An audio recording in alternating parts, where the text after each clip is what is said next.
bonsoir à tous. Alors, Coralie Delhomme, bonsoir. Vous êtes essayiste et votre dernier livre, Le couple franco-allemand n'existe pas, est paru en 2018 aux éditions Michalon. Bienvenue parmi nous. François Asselineau, bonsoir.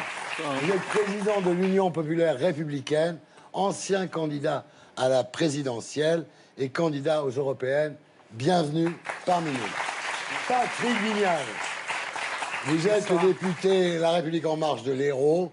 Vous êtes un des plus sympas. Hein. Ouais. Ah ouais. Avec l'autre conne, là, comment il s'appelle? Ah, mais ça va alors. C'est le plus sympa. Comment ça s'appelle déjà? Bienvenue parmi nous. Et Paolo Levi, le beau gosse du jour.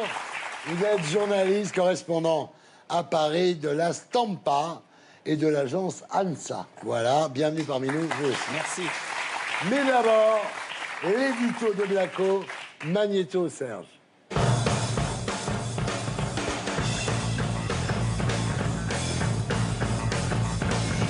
Mes chers amis européens, Au départ, Macron avait un plan de bataille très simple pour les européennes. D'un côté, il se présentait comme le chef des gentils progressistes, qui rêvent que tous les pays de l'Union se donnent la main. J'ai besoin de ces terres qui croient dans l'Europe. De l'autre, il dénonçait sans relâche les vilains nationalistes qui veulent se replier derrière leurs frontières. Contre le nationalisme qui renaît, contre la frontière fermée que certains proposent. Bref, ça paraissait clair, l'Europe, on est pour ou on est contre, il suffit de choisir. En réalité, ce n'est pas si simple de tracer une ligne bien nette pour séparer les deux camps. Macron a beau montrer du doigt les nationalistes qui veulent rétablir les frontières, lui aussi réclame plus de protection pour l'Europe. Dans sa tribune publiée cette semaine, il souhaite par exemple une remise à plat des accords de Schengen pour lutter contre l'immigration. nous devons refonder notre Europe. Voilà donc notre progressiste qui se rallie à une proposition défendue par Sarkozy lors de la campagne présidentielle en 2012. Schengen doit être repensé et refondé. De leur côté, les nationalistes détestent l'Union européenne, mais pas tant que ça. La preuve, en 2016, Salvini avait inscrit la sortie de l'euro dans son programme électoral. Mais maintenant qu'il est au pouvoir, plus question de sortir de l'euro. Pareil pour Marine Le Pen. On sort ou pas de l'euro? Il faut retrouver On notre... vient au franc ou pas? Il faut retrouver notre monnaie nationale. Alors qu'elle s'était ridiculisée sur le sujet lors du débat présidentiel, aujourd'hui, elle ne souhaite plus sortir ni de l'euro ni de l'Union. L'Europe actuelle mérite pourtant bien des reproches. Les critères de Maastricht qui imposent l'austérité budgétaire, le manque de démocratie et de transparence dans les décisions, ou encore la recherche permanente du compromis entre les 27 membres qui conduit à l'immobilisme. Résultat, l'idée d'un Frexit conserve des partisans acharnés comme François Asselineau. Nous allons en marche vers le futur, parce que le Frexit, c'est le futur, comme le Brexit est le futur du Royaume-Uni. Oui mais voilà, l'exemple du Brexit nous prouve justement qu'il ne suffit pas de claquer la porte de l'Union pour retrouver la prospérité. Au contraire, le Parlement britannique a calculé qu'un Brexit sans accord coûterait 60 milliards au Royaume-Uni et lui ferait perdre 7% de son PIB. Alors, qui veut encore quitter l'Union européenne? Et voilà, c'était l'édito de Blacko, mise en image de Julien Grappe.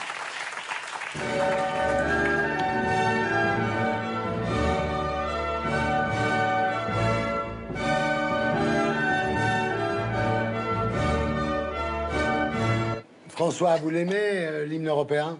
Non, j'aime pas l'hymne européen. J'aime bien Beethoven, mais pas l'hymne européen. Et vous? Pareil, je trouve que c'est triste pour Beethoven d'en avoir fait un objet de Fout les sourds, un truc de marketing. Ça vous plaît l'hymne européen? Moi, vous j'adore. Ouais.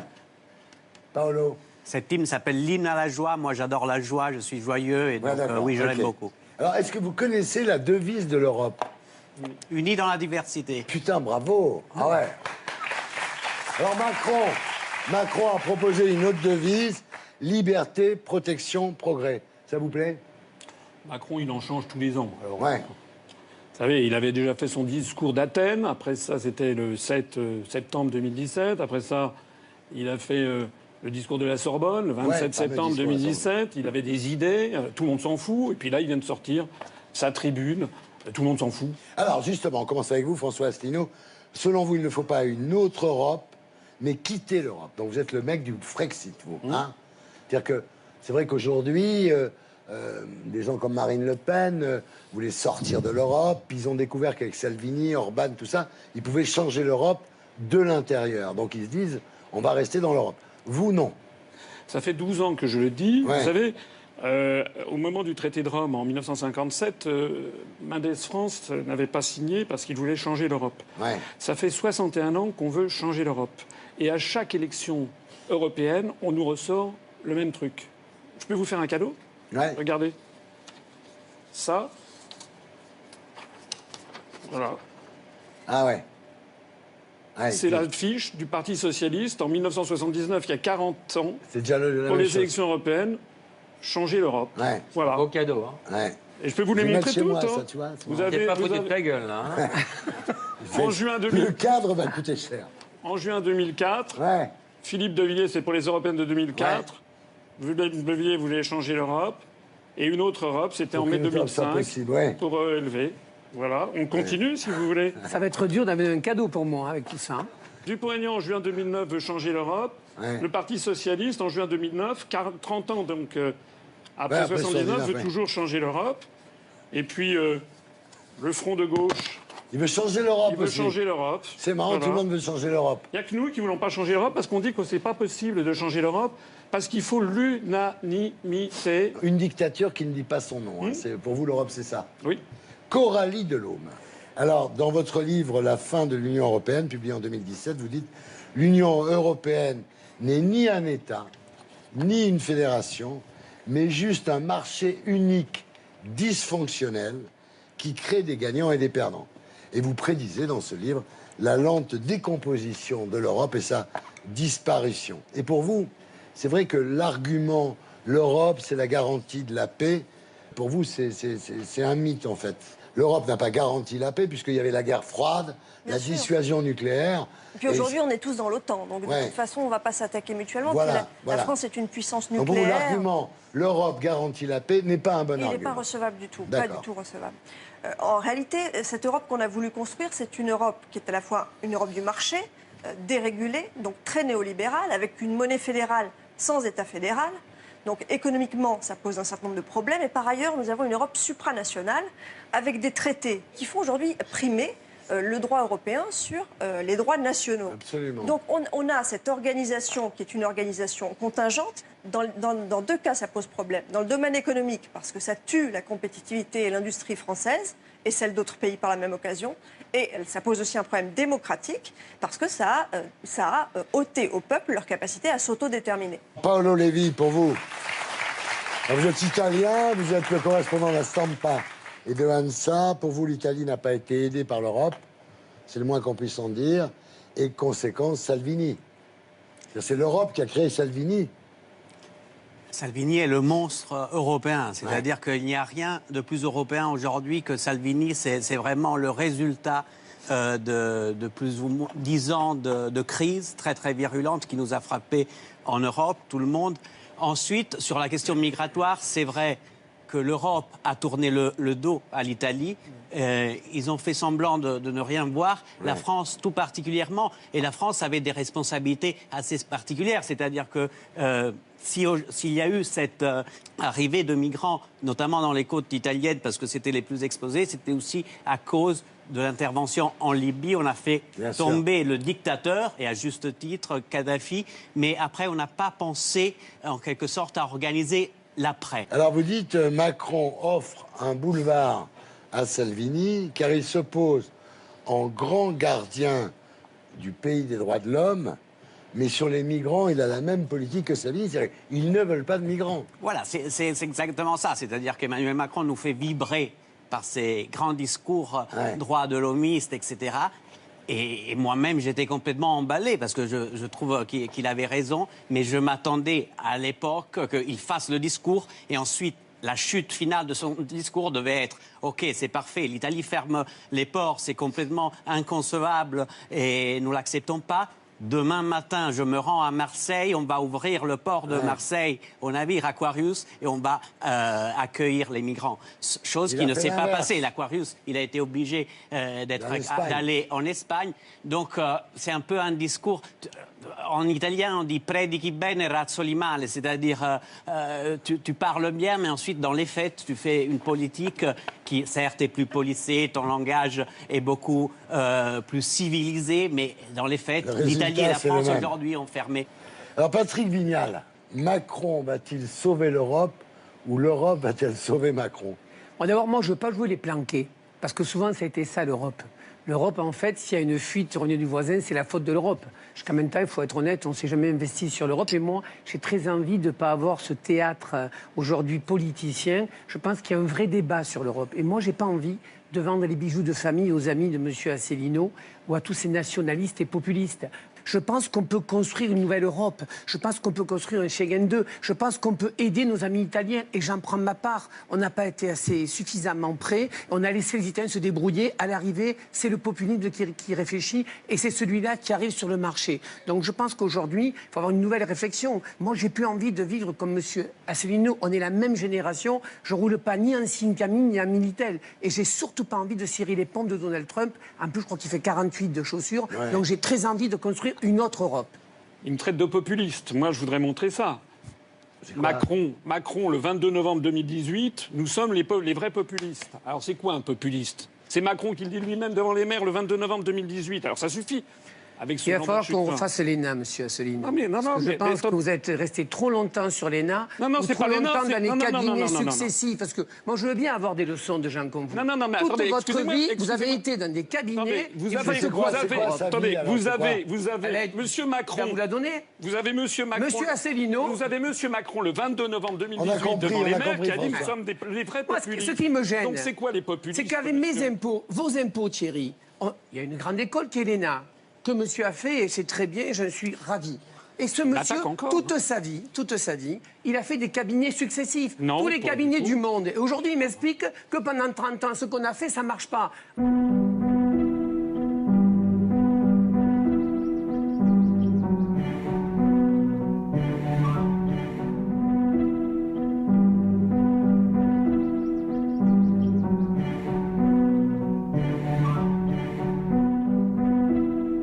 Par exemple, sur la question du rapport de Macron au système, il y a un élément cardinal dans sa vie, dans sa jeunesse, qui est le passage des concours.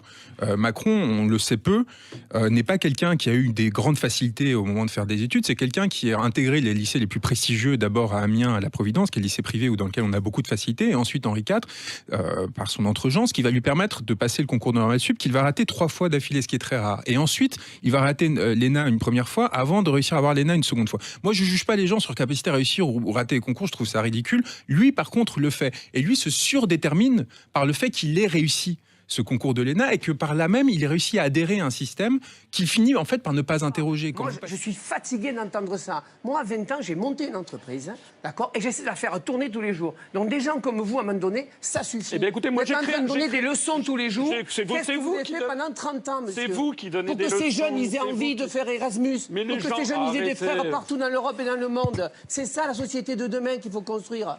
La question que je voudrais vous poser à tous ce soir, c'est est-ce que l'Europe ne marche pas parce qu'il y a trop d'Europe, ou est-ce que l'Europe ne marche pas parce qu'il n'y a pas assez d'Europe? Voilà. Écoutez, vous savez quoi? Ce que vous devriez faire, si je peux me permettre de vous donner un conseil. Je vous en prie. Un jour, vous devriez réunir autour de cette table 28 représentants des 28 gouvernements. Ouais. Chacun avec sa langue nationale. Il y a 24 langues nationales différentes. Et puis, vous posez les questions. Parce que ça serait la meilleure leçon de choses. Ça ne marche pas. Et d'ailleurs, tous les dirigeants porte fermée savent que ça ne marche pas. D'ailleurs, vous dites que l'Europe, c'est Babel, quoi. Mais ça ne marche pas. C'est un stratagème chinois, ça s'appelle le stratagème des chaînes. Les Américains ont poussé continuellement à ce qu'il y ait de plus en plus d'États. C'est d'ailleurs le président George W. Bush qui, à l'université de Varsovie en 2001, avait dit qu'il fallait faire entrer tous les pays de l'Est d'abord dans l'OTAN, puis ensuite dans l'Union européenne.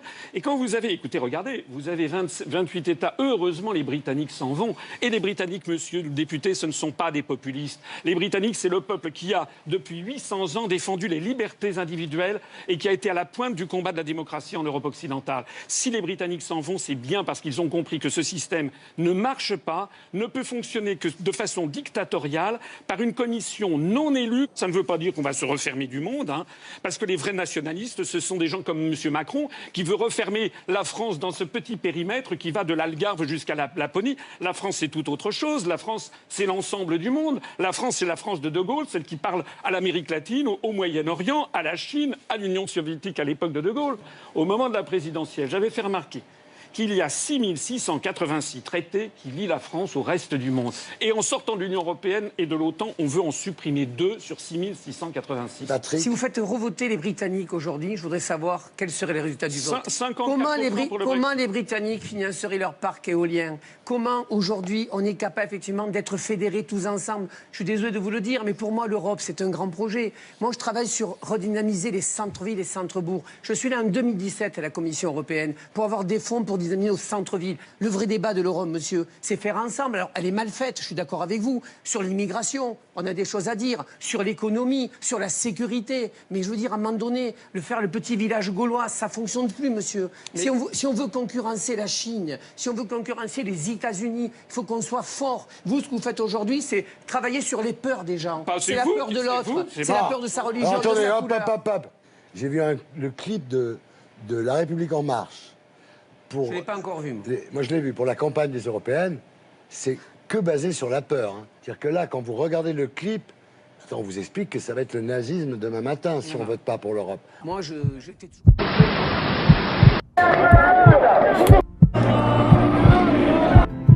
Regardez notre époque, regardez-la en face. Et vous verrez que vous n'avez pas le choix. Vous n'avez qu'un choix simple, celui de choisir de laisser un peu plus de place à chaque élection aux nationalistes, à ceux qui détestent l'Europe. Et dans 5 ans, dans 10 ans, dans 15 ans, ils seront là. Nous les avons déjà vus gagner, ici. Où vous avez le choix de prendre vos responsabilités, partout, et de vouloir cette Europe, en prenant tous les risques, chacun dans nos pays. Alors cette ambition, nous devons la porter maintenant. Maintenant, parce que c'est ce temps-là qui est venu.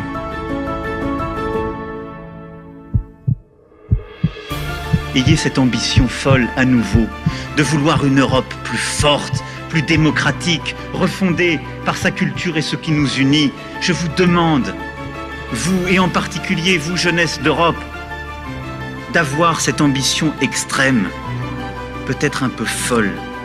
Ce que nous espérons est entre nos mains.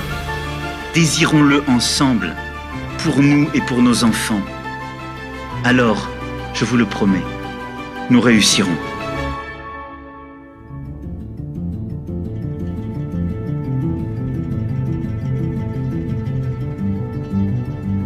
Moi, j'étais toujours très clair. Pour combattre le nationalisme et le Front National, c'est pas avec des paroles, c'est avec des actes. 80% des gens qui votent extrême, c'est parce qu'ils sont déçus des politiques qu'on a fait pendant 30 ans et de la lâcheté. Oui. On est bien d'accord. Dans ma circonscription, je vous signale que c'est énorme les votes Rassemblement National.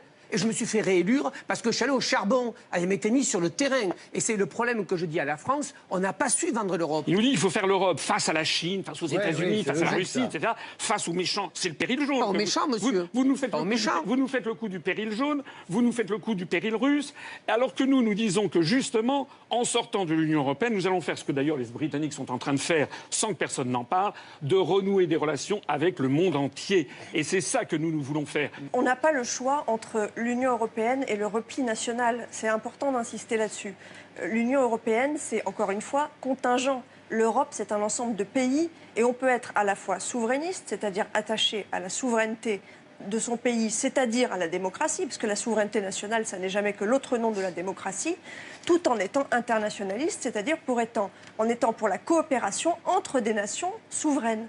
On a fait à la place une Europe supranationale qui a beaucoup d'inconvénients en termes démocratiques et qui, en plus, par la manière dont elle fonctionne économiquement, avec le marché unique, avec l'euro, fait diverger économiquement les différents pays et les dresse les uns contre les autres. Quand vous voyez qu'aujourd'hui, en Grèce, on traite les Allemands de nazis, quand vous voyez que la presse allemande fait des unes absolument insultantes sur le peuple grec, vous vous dites on n'a jamais été aussi loin d'avoir rapproché les peuples et d'avoir œuvré en faveur de l'amitié entre les peuples. Regardez pour la pêche électrique. Moi, je suis d'une région où il y a de la pêche. On a harmonisé. Pour le thon, on a harmonisé. Pour le SMIC, il faudra qu'on harmonise. Nous, on a des travailleurs polonais qui viennent, madame, à 500 €. Mais pourquoi pas faire... Au lieu de faire d'accord, pourquoi on ne partage pas la table entière, madame? Pourquoi vous voulez faire tout petit? Parce qu'il y a 28 peuples. Pour changer les traités, il faut l'unanimité des États membres. L'unanimité, ça veut dire, en particulier, ce qu'on ne dit jamais, c'est que vous avez des petits États dans l'Union européenne qui maintenant sont gangrénés par la mafia. Malte est gangréné par la 'ndrangheta calabraise.